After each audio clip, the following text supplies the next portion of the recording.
Hello, hello, hello. Welcome to season 2, episode 3 of Black Girls Blueprint to Maternal Health, a series brought to you by Revive Community Health Center and our core partners, Black Millennials for Flint.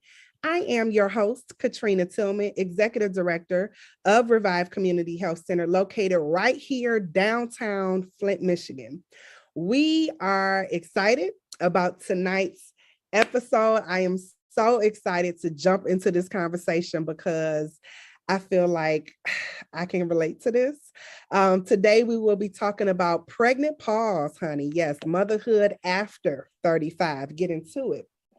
I have some amazing women, mothers, experts on the topic here. So let's go ahead and do introductions, and we are going to jump right into this conversation, starting with you, Miss Cherese. Hey, how you doing? Well, I'm Cherese Bransford. I am a mother of 3 with a bonus baby and a newly grandmother, which I am now Big Mama.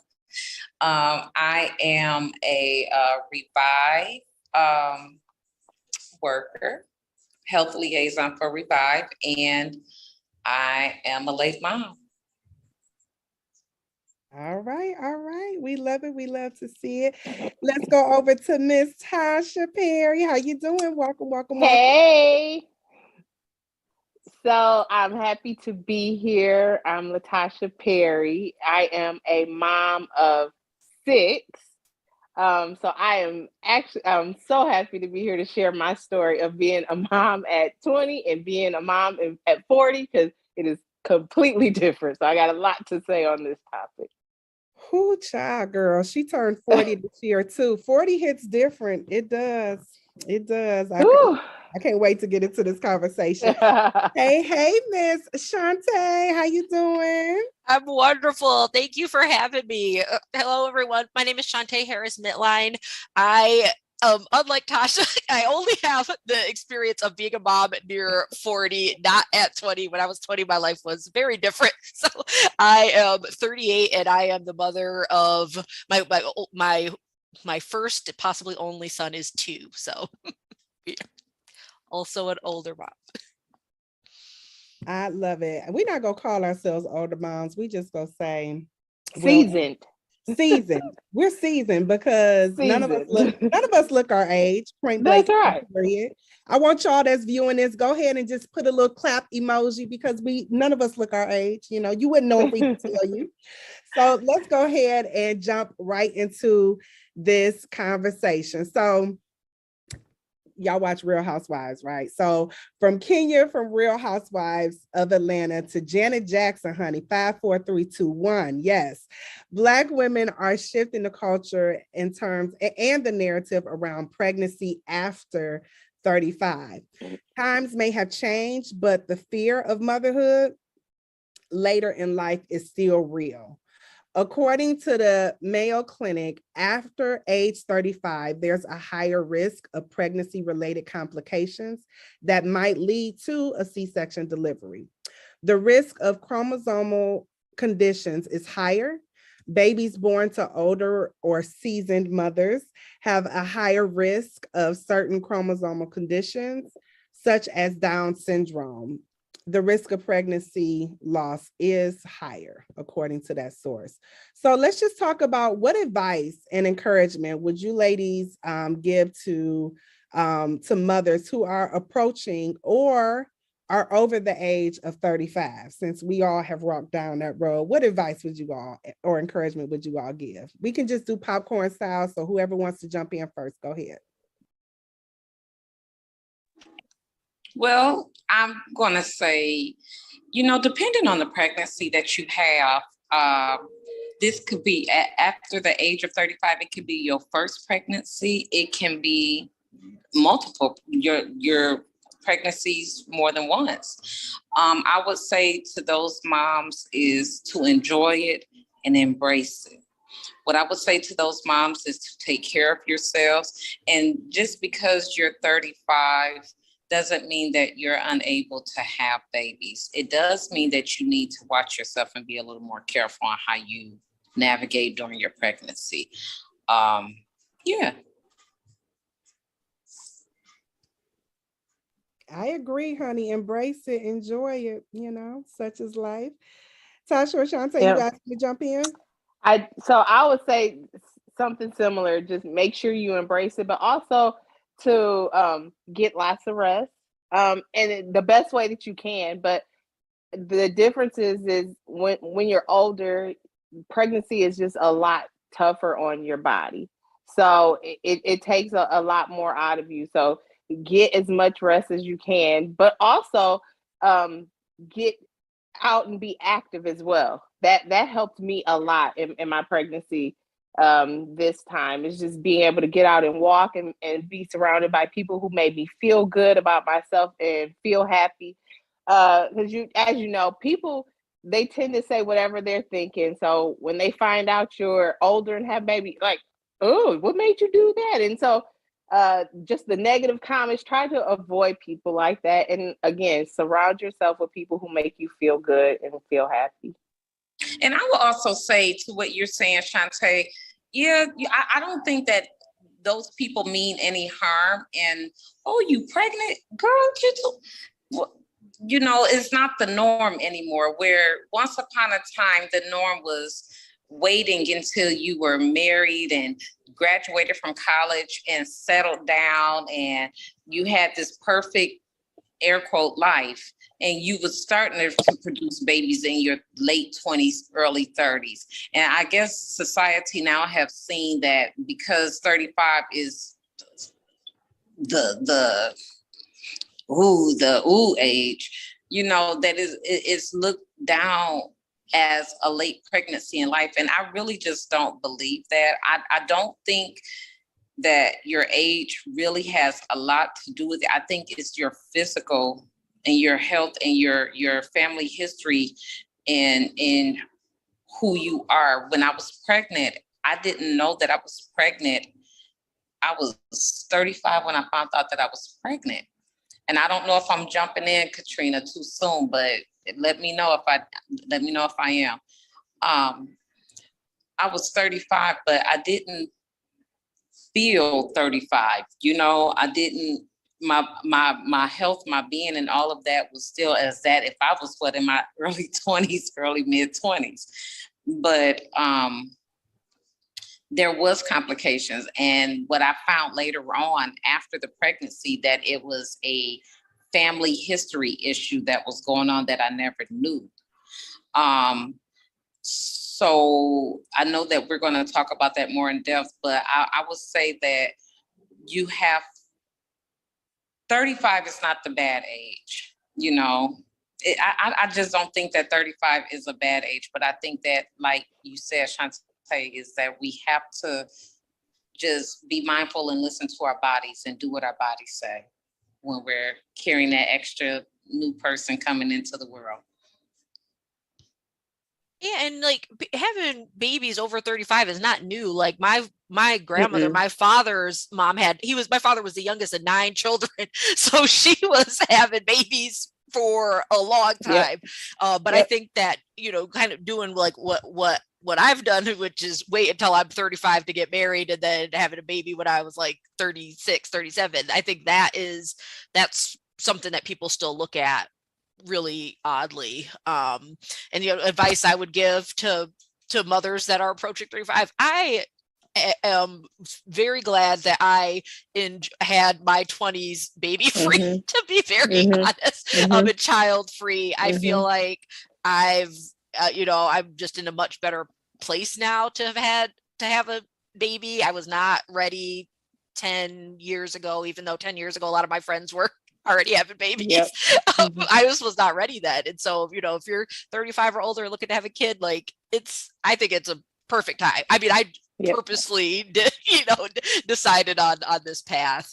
So yeah, just enjoy it. And yeah, you do have to take care of yourself different, but I don't have anything to compare it to. I was tired, but I don't know if I would have been less tired if I was 20. Probably I had a lot more energy then, but yeah, I didn't have anything to compare it to. I just have fun with it and embrace the fact that you're probably more sure of who you are as like a person, which I think might make it a little bit easier to navigate who you want to be as a mom or as a wife, I think too. So.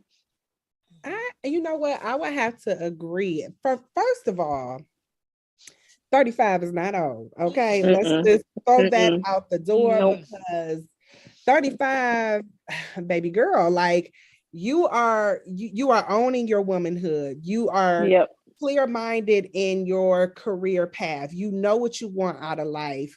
You have already made any necessary changes in your sister circle, whatever the case may be. Like at 35, I think for the majority, most women are just very clear-minded. And so, you know, I think that's a great age to introduce motherhood to yourself. You know what I'm saying? In terms of being able to be responsible and clear-minded, because let's just be honest, ladies, parenting it's real. If you want to do it correctly. Now, if you just want to be one of those moms that just lay on the couch eating Fruity Loops, you know, Fruity Pebbles, and just, you know, whatever, then that might not be the story. But if you are interested in really like raising a child, to be a good citizen, on them with their education, like it's work. And so I get the narrative that yes, the older you get, you might not have enough energy, but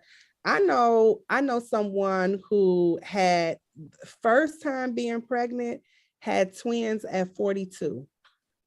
And when I tell you, in my personal opinion, like those twins just brought about like a whole new side of this woman, like a whole new burst of energy, a whole new life. Now, granted, she be tired, but a 22 can be tired, you know, with twins too, you know. So I just think that whatever, you know, as I like to say, whatever floats your boat, blows your hair back. Whatever works for you, works for you. And I think, Tasha, what you said was very important, is to make sure that we stay clear away from, you know, people who may speak negative things into our lives based off a decision we made for our own personal body and for our own personal life. So that's my spiel. So, all right. So Black women in the United States are the most at risk of pregnancy complications than any other race, almost entirely due to racism. For example, exposure to lead poisoning increased the risk of miscarriage. And when adding increasing age to the equation, there is an increased risk of miscarriage in older women, whereas the general risk of miscarriage is around 20% in women who are 35 to 39. The risk is closer to 25%. And in women 40 or older, the risk is 50%. In your opinion, what are the most critical aspects should older pregnant people incorporate into their birthing plan to reduce the risk of miscarriage? What are some things that you all did, especially like for you, Tasha, because you have multiple children at different ages. So I'm sure you can date back to in your 20s all the way up to your last pregnancy. But what were some things that you knew that you had to do differently this time around? And then we'll start off with you, and you guys, Shawntae and Cherese can jump in after. Yep. So I had a pregnancy in my 20s, my 30s, and my last one was 40. And the differences were, I would say one of the things you can do is stay on top of your appointments. That is the biggest thing. And don't be afraid to switch your OB if you need to. If you and the OB's mission for your pregnancy and for your birthing plan, if they don't align and match up, don't be afraid to switch doctors if you have to, because it's so important to find somebody who is on board with your plan. My last pregnancy, things didn't go as planned, and I had a great doctor. Shout out to Dr. Cuthbert. She was amazing, but I had what's called a delayed postpartum hemorrhage. And something that I found out was that a lot of Black women deal with postpartum hemorrhages. So mine was unique in that it was delayed. So most women have a hemorrhage, a postpartum hemorrhage at the hospital, right? So they can treat it then. So mine was different. I had the baby, went home, and my hemorrhage happened 10 days after giving birth, unexpectedly. It was actually the day that my husband returned back to work. And so it was my first day being home with this newborn and 5 other children. With one, and one of those happened to be a toddler. And so I coughed and felt a gush and got up, and it wasn't good. So without all the gory details, long story short, we had to call an ambulance, and I spent 5 days in ICU. The doctors that helped when we got there, the first thing they told my husband once he made it to the hospital was 20 more minutes and you wouldn't have had a wife. So I ended up having to have 2 emergency surgeries, and one of them happened to be an embolism. So I'm no longer able to have kids, but it was just a scary time. And thank God I'm here to share the story. And so one of the things that I tell moms all the time now is listen to your body, pay attention to signs and symptoms, because as women, period, we tend to ignore a lot of signs and symptoms. We have a high, I mean, and speaking for myself, I have a very high tolerance of pain. I'm usually putting myself on the back burner because I'm trying to take care of my children. I'm taking care of my husband because he works so much. So I'm often looking at him and making sure he's good and making sure he's eating healthy and making sure his heart is good, you know, and so we put ourselves on the back burner. And so just listen to your body, pay attention to signs, and don't wait. Because like I said, thank God my situation turned out the way it did, but my husband could have been a single father of 6 had I not taken heed and headed out to the hospital when I did. Wow. So I want to. I'm sorry. Go ahead. No, go ahead. Go ahead, Cherese. So I want to chime in on that as well too, Shawntae. So I found out that I was pregnant at 35. On top of that pregnancy, I was experiencing discomfort, and so parenting is different from your 20s and than it is from your 30s. My oldest child is 28 years old, and my youngest is 13. And so with this pregnancy right here, I experienced placenta previa. And what that is that your uterus is pulled away from your cervix. Your cervix is pulled away from your uterus. They're detached. I was told that I had to be bed rest. I had to be put on bed rest because at any given time, I could lose the baby. On top of that, they told me that his blood count cells, my cells or the eggs, there was something going on with my eggs. And they determined that this child was not going to make it.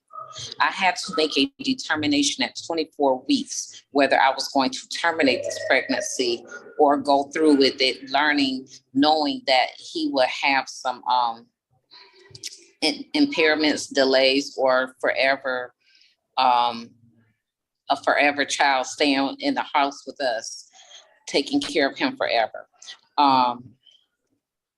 I get very emotional talking about this because, you know, I detached myself mentally, emotionally, because if something would have happened to this baby, I didn't want to experience the loss, and I didn't want to grieve.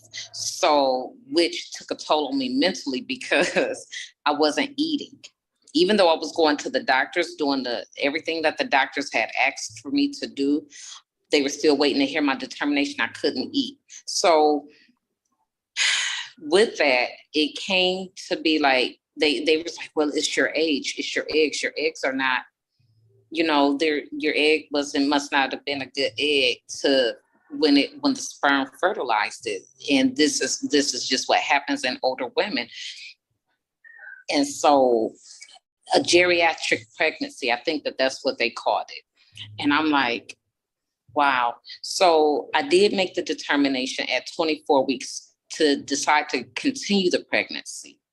even though I'm still mentally detached, because once again, what is this baby going to look like? What did I just get myself into? How this is going to affect my family, my husband, myself, all of these what ifs, which drove me crazy. So I couldn't even enjoy the pregnancy because of fear. And what I say to women is, you ask questions. You continually to ask questions. Don't take whatever that first doctor say as gospel. You do your homework. You make them work. You make them ask questions. And if you're not satisfied, like Shawntae said, you go find somebody that will take the time out to educate you. Because had I terminated that pregnancy at 24 weeks, I wouldn't have a beautiful 13-year-old boy that is just the dopest. So yeah. But what I did learn was, during my pregnancy, he was affected with lead. He was affected with the water crisis. And so that's a different story for a different time. Yeah, it's, being here in Flint, there's so many women that share similar stories. And shout out to our partners, Black Millennials for Flint, because they have been on the ground since the water crisis. That is the pillar of their existence in terms of creating a lead-free environment. But I'm just so glad that you guys, first of all, thank you for being transparent, for both of you, and sharing your, look, I'm about to say testimony. We're about to have church. Thank you for sharing, those stories, because it is testimony. That's what it is. Yep. Because, we talk about pregnancy and the beauty of it. And it's a beautiful thing. It's a beautiful journey. And we're not here to insert fear into anyone, but we're just here to speak the truth, because one thing that we do at Revive Community Health Center is educate moms. We are very big on educating them on all things pregnancy in a manner that moms can receive the information so that they can be knowledgeable of things that could happen to their body, of things that their bodies, in terms of the changes that their bodies are going through regarding pregnancy. So I appreciate you all sharing that. Shawntae, did you want to jump in and share something? Yeah. Gosh, I mean, I also had some post pregnancy complications. So before I was pregnant, I had high blood pressure off and on. So I was already at risk for preeclampsia. And then also being a, geriatric pregnancy, my doctor was really, in my OBGYN were really worried about my blood pressure going up during my pregnancy, and they couldn't give me the medication that they would have wanted to, because I was pregnant, of course. So towards the end of my pregnancy, I was going in twice a week for the non-stress test, for the so the doctor could listen to the baby's heartbeat. And because my blood pressure was getting higher and higher towards the end of my pregnancy, so I actually ended up scheduling a C-section, because I was so worried that something was going to happen and then I was going to be forced to go and have a C-section or worse, right? And so I scheduled the C-section. I was really glad to have a doctor that was okay with that, because some doctors don't like to schedule C-sections ahead of time, but it worked out really great for me. And then so had the baby, everything was great. A week later, my blood pressure just went through the roof. So I ended up being diagnosed with postpartum preeclampsia. So usually preeclampsia happens while you're pregnant, but apparently it can. So I thought after the baby's born, I was like, "Oh, we're in the clear." No, I was diagnosed with postpartum preeclampsia. So I had to go back into the hospital for a couple of days for some different treatments and observation while I had a 1-week-old baby at home. So my husband is at home with our baby, and we don't know anything about raising children, even though I work in education and have for 20 years. But having a baby at your house is different than work. Yeah. And so my husband's at home with this, week-old baby, and I'm in the hospital, So I think that just advice as far as medical concerns for new moms, and particularly seasoned moms, are just, knowing your body and paying really close attention to, if you had any kind of pre-existing conditions, those things can really be, and not just physical, like mental health conditions, like those things can really, be exasperated by your pregnancy. So anything that you had before is probably going to come back and be like 10 times as prominent. And then another thing too, another reason why I'm glad that I was pregnant while I was older and more like financially stable is that I was able to get to pay for genetic testing for when I was pregnant, that there was a 0% chance that I could have done if I were, even like 5 years prior, because I was really worried about, Down syndrome and other sort of like genetic and chromosomal chromosomal conditions, and so I had genetic testing. That was really like a huge like relief to get those test results back and to be able to look and it scan for like, I don't remember how many, like dozens of different conditions. And so that was really I knew there were still things that could have happened and it wasn't perfect, but that was really like a big relief for me.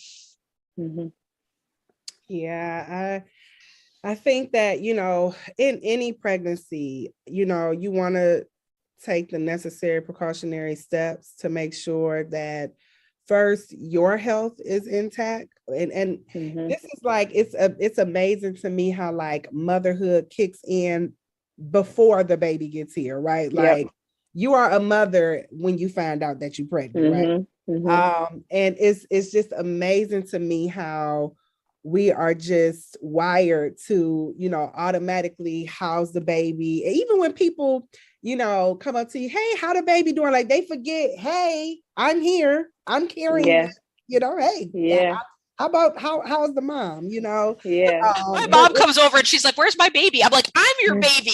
That's not your baby. I'm your baby. They forget. Baby. They just don't even see you anymore.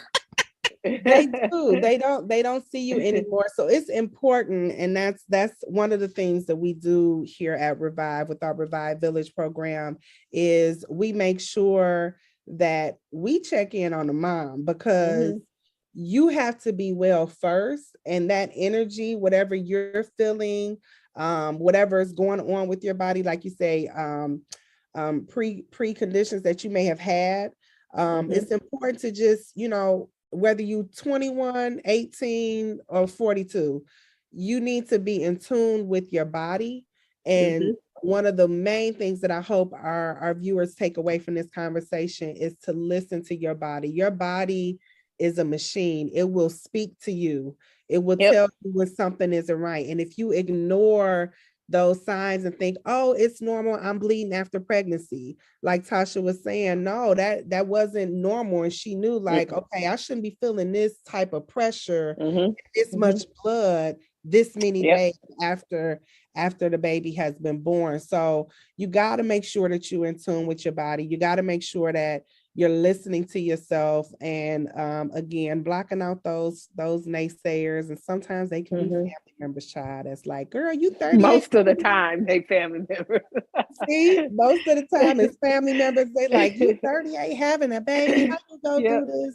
So what was some of the things you heard, Tasha? I know you heard a whole span of stuff. I've heard something. For one, the number one thing people are always like, 6 kids? Are you, y'all having 6 kids? Yes, we had 6 kids on purpose. Yes, we had 6 kids on purpose. Yes, we had a baby at 40, and people just can't believe it.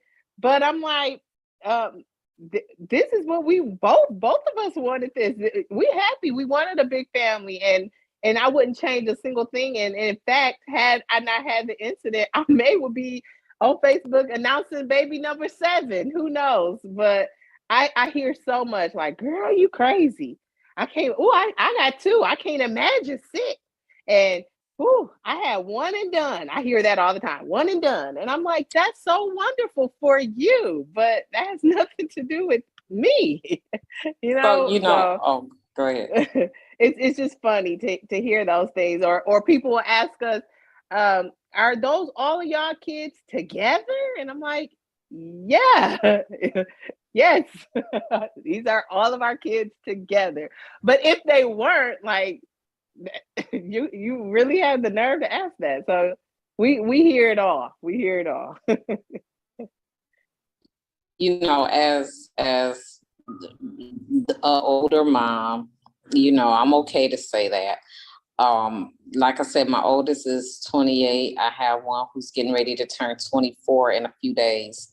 I have a bonus 20, and I have this 13-year-old, and they're telling me, and I know that my parenting has definitely changed as I've got older, where I had to be just this with my first set, you got to do this, you got to do this. I am like, now with Basin, it's like, Mom, can I have cereal for dinner? Yeah. Can I sleep naked, Mom? Pick your Absolutely. battles. Yeah, I do not have to win every battle. And that did come with life. That did come with maturity and, knowing, being a mother, And so would I do it again? Absolutely not. Absolutely not. But I am thankful that I was given the privilege and the gift to birth beautiful babies into this world, even at 35, 36 years old. Yeah. I think it's amazing to me how people will project their fears onto other people simply because either they know that they're not capable of doing it, or they wouldn't do it, or don't want to do it. And for me and my husband, like you, Tasha, we planned before we got married. We knew we having 4 kids. Like we just knew it. Now we didn't know they was gonna be back to back to back to back. Well, we had right in the middle, but that was our plan. We wanted to have a big family, and I'm just under the belief, y'all. I'm sorry. I am just under the belief, if you can afford them babies, if you can make sure that they are healthy and, well, and girl, have 20 of them, like, because that's number one, that's your business, right? And then number two, like, it's not like you're just out here just having babies just to repopulate the earth. You know what I'm saying? Like, you all had a plan, you stuck to the plan, and you produced. And I think it's beautiful. I think it's beautiful. It's not for everybody, and I get it, because I get the same thing. They like, how many kids you got? I'm like, we have 4. And then when I say 4 boys, they like, 4 boys, like, oh, I can't do it. And I'm like, I love being a boy mom. I thought I always had my daughter name. I thought I would have a daughter. It just wasn't in his plan, and that's okay. And I love being a boy mom. So but so we did a lot of talking tonight. We talked about the odds against pregnancy. Did any of you all have any complications with like fibroids or anything like that during pregnancy or after pregnancy? Shawntae said she did. Yes, I did. So not complications, but I do have fibroids, and one of them was rather large. So that was something in addition to the possible preeclampsia and all the other stuff. That was something that my OBGYN was keeping an eye on, and they thought that there might be a possibility that they might have to be removed. Luckily, I got through my whole pregnancy without that becoming a problem. But it's very, very likely that if I had another pregnancy, that is something that would need. So if I decided to have another baby, that's probably something I would tackle first before finding out, because I had no idea that I had fibroids until I went for like my first ultrasound, and they were like, oh wow, but so we were worried about that, but luckily it didn't become a problem. But it's likely, and I haven't, even though we're talking about like how you should take care of your body and stuff, I have not been back to my OBGYN since I had my baby. So I need to go back so I can, because that's one of the things that I need to kind of just get checked and see if there's something I need to have removed before I maybe think about having another baby. So I don't, but I was very lucky that didn't become a bigger problem. Okay, because I know that can be another common thing. But we talked a lot about the odds against pregnancy after 35 for our seasoned moms. But let's get into like the joy and the joy of mature motherhood, right? Being pregnant beyond 35. Can you share some positive experiences? And we kind of talked about a little bit, but let's dig a little deeper. Share some positive experiences and advantages of entering motherhood after 35. Just in case we got a mom that's like, I never had kids yet, I'm 33, you know. They keep you young. They keep you young. Let me tell you, I look at Mason. Mason is involved in everything. And I'm like, oh my gosh, you can't afford to get tired. You know, he keeps me up on the newest songs, you know, the dances, what's hip and what's not, you know, to just watch him and just enjoy him just growing up and just smiling, you know, because he, you know, he's the only one that was born in the 30s.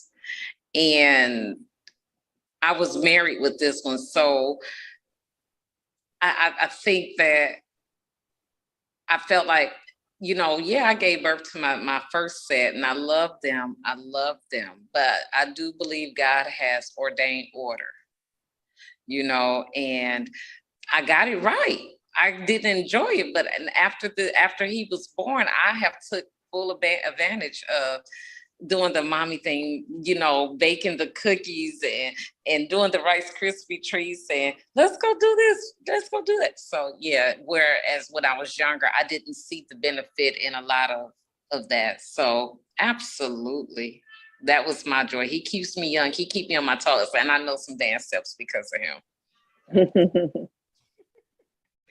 Who else want to go?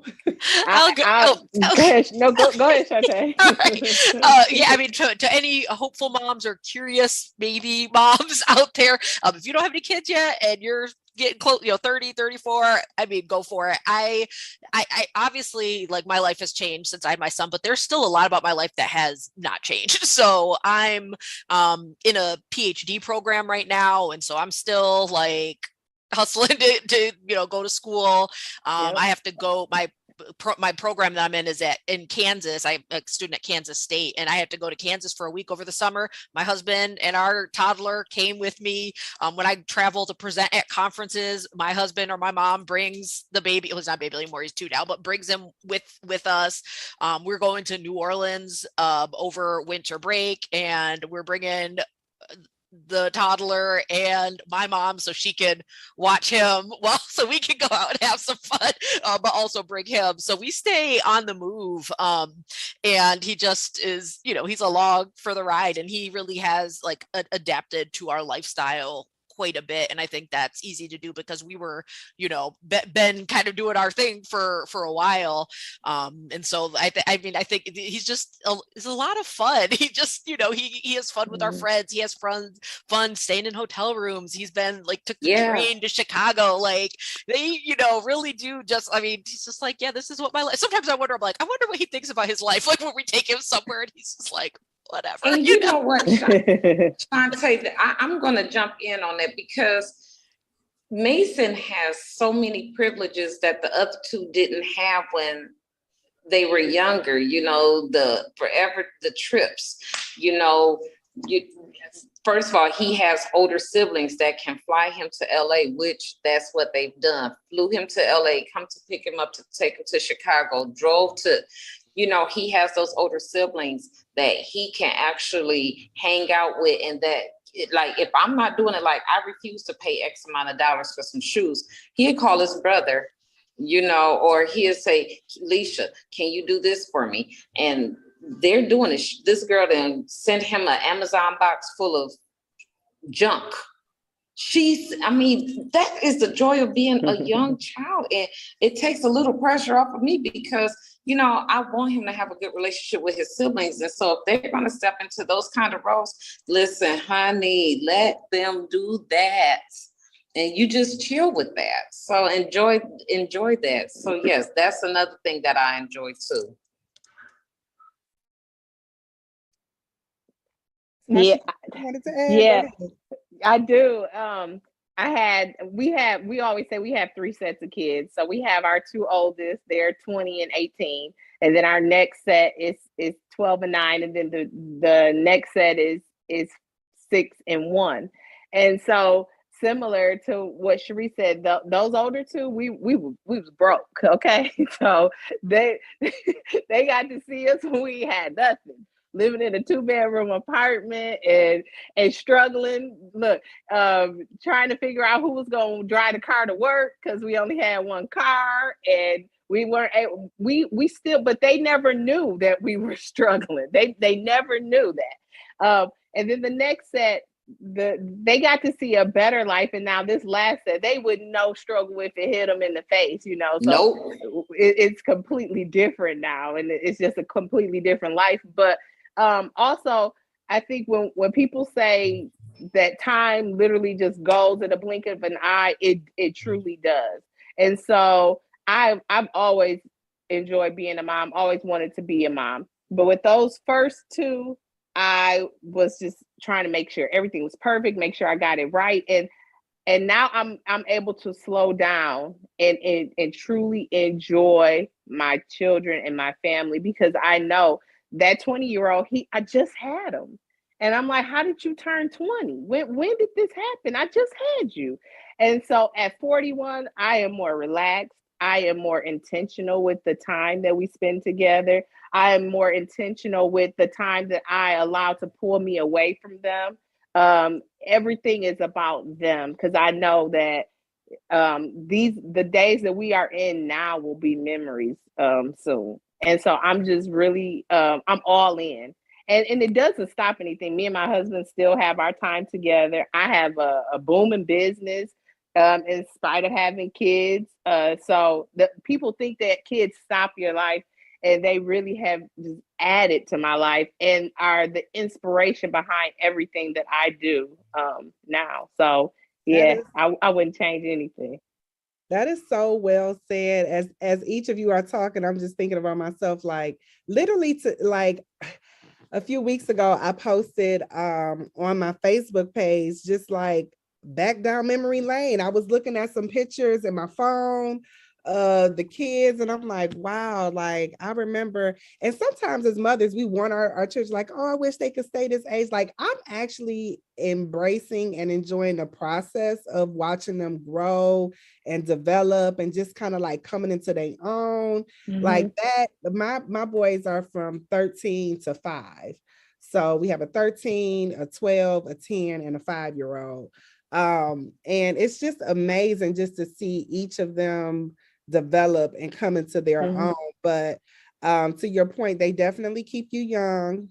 You know, if you got a newborn, you're gonna be, you know, or a toddler that's active or that's just crawling, you're gonna be getting them them steps in, because they keep you young. But even if you have older children and you get pregnant, like to me, that's like a built-in babysitter, you know, so that you can have, you know, so that you can have those date nights, you know, that you can go out and hang out or whatever, or just hang out with your friends. And we're big on even telling our moms this at the center, you know, you want to make sure that you have a circle that you can just kind of, you know, because sometimes your husband or your mate, they might not understand the trials and tribulations you're going through with motherhood, or they may just feel like, oh, you got it, you can handle it. But some days you just need a good, you know, glass of wine, some popcorn, and some girls to just sit back with. So but it's a beautiful journey that I would have to say so myself. I would just add that some of the more positive things are, you know, my 10-year-old got me and my husband out here on TikTok. You know what I'm saying? So as technology changed, your kids, they into it. Like sometimes I'll be like, oh, I feel like, you know, when we were when the like iPhone came out, you may had your mom or your grandmama like, how you work this device? Sometimes I feel like that with my kids, because technology is so much that I'm like, okay, what is this Snapchat? Like, how do you use this TikTok app? So they keep you in the loop, you know, they keep you fresh And it's a joy to watch. But unfortunately, we coming to a wrap, ladies. I've been enjoying this conversation, but as we wrap up this amazing, dope conversation tonight, we always like to end with a call to action for our guests. So what's one last gem, just one last gem or maybe two, you would like to leave with viewers tonight regarding pregnant pause, motherhood after 35? I'll go with mine. I'll say the last thing that I want to say is just what I said before. The days you are living in now will be tomorrow's memory. So just enjoy it, embrace it, and enjoy it. Motherhood is a beautiful thing, and keep people around you, like I said, that keep you happy, and make sure that you keep your mental health in check, because we are always so focused on our kids and families that we put ourselves on the back burner. And postpartum depression and just depression period is so real, and it's so easy to fall into it, and it's even harder to get out of it. So keep your mental health in check, and keep your circle in check and the people that you surround yourself around. I will go. I'm going to say couple of nuggets. Acknowledge your feelings. Make sure that no one can't tell you the way that you feel is not correct. Your feelings are your feelings. I would say keep positive people and a wonderful support system with you. And do not blink, because before you know it, that baby that you were cuddling and changing diapers are going to be running. And like what Shawntae said, today is tomorrow's memories. I know I didn't say it verbatim, but yeah, I say enjoy the pregnancy, embrace it, allow yourself to be happy. That's my nuggets. And I'll share too. So I actually did not enjoy being pregnant. I love my child, but I did not. Like, I know a lot of women that love being pregnant. Like, I love being pregnant. I did not love being pregnant. I was in it for the end result, which was taking my baby home from the hospital, but I did not love pregnancy. And other people don't either, but it's kind of like taboo to say, like, because you're supposed to be like, oh, you're glowing. I'm like, I'm not glowing. Like, I'm tired. And I'm sweating. Like, I'm just like, I'm ready. I just want this to be over. I want a glass of wine. I can't have it. So I was just ready for pregnancy to be over. But I think that, just remembering that your pregnancy and your way of doing motherhood is yours, and it's nobody else's. And, you're going to get lots of advice. A lot of it is bad. Just take, if you love pregnancy, awesome. If you didn't love it, that's okay. And then I think as far as like, parenting and motherhood, one thing that I've, like I said, I worked in education for a long time. I worked in early childhood education for 13 years. And so I saw lots of kids grow up that weren't mine. And I think it really helped me realize, like, not to like sweat the small stuff. And so much stuff is small stuff. Like, my son took a while before he started talking and before he started like eating regular food. And I was like, well, he'll probably eat solid food before he goes to high school. So it'll be all right. And just put it in perspective. Like, and then, wow, look at that. Now he's, eating normally, talking normally, and so I just, it's trying not to get caught up with what other people are doing, what other people's pregnancy look like, what other people's, children are like, what other people's, parenting and mothering looks like, like, just have your own pregnancy, trust that you can do it best, trust that you are the best mother for your child, the child that you have. So, yeah.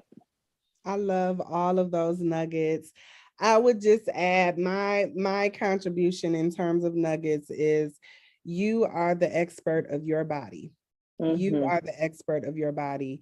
Listen to your body, acknowledge your feelings, all of those things. It's just important, again, regardless of your age, when you decide to become a mother, it's just important as a woman, right? To just acknowledge what you feel. If you tired, take a nap if you can, and then also another thing is to embrace I would say embrace your support.